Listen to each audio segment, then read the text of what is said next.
सोलापूर महानगरपालिकेच्या हद्दीत शहरात कुठेच स्वतंत्र महिला स्वच्छतागृह दिसून येत नाही।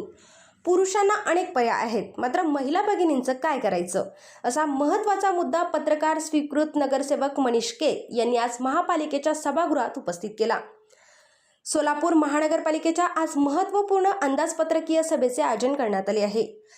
शहर विकासावर विविध मुद्दे मांडत असताना स्वीकृत नगरसेवक पत्रकार मनीष केत यांनी महापालिकेच्या सभेत मंजूर झालेला 1 कोटींचा निधी अपुरा असून मुंबई महापालिकेप्रमाणे स्त्रियांच्या स्वच्छतागृहासाठी सोलापूर महापालिकेत विशेष तरतूद करावी अशी मागणी यावेळी केली आहे।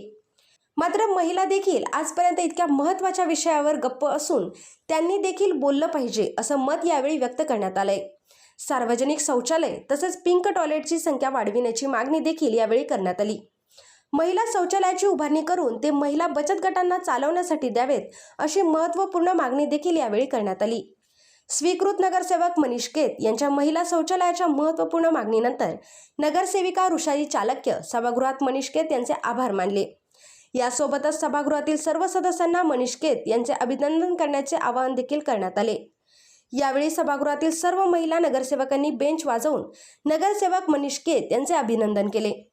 यानंतर महापालिकेचे आर्थिक परिस्थिती केव्हा बदलणार असा महत्त्वाचा मुद्दा देखील यावेळी मांडण्यात आला। महापालिका स्थापनेपासून आजपर्यंत आहे तशी असल्याची खंत देखील मनीष केत यांनी व्यक्त केली।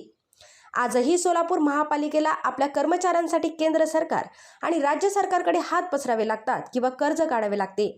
हे मानसिकता आता आपल्या सगळ्यांना बदलण्याची गरज आहे।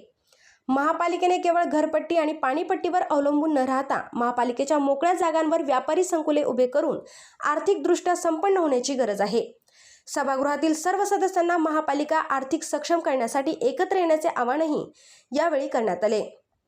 कर वाढ करून शहराच्या जनतेवर भार घालण्यापेक्षा आपल्याकडे असलेल्या जागांचा योग्य वापर करणे आर्थिकदृष्ट्या फायद्याचे ठरेल, असे देखील मत यावेळी व्यक्त करण्यात आले।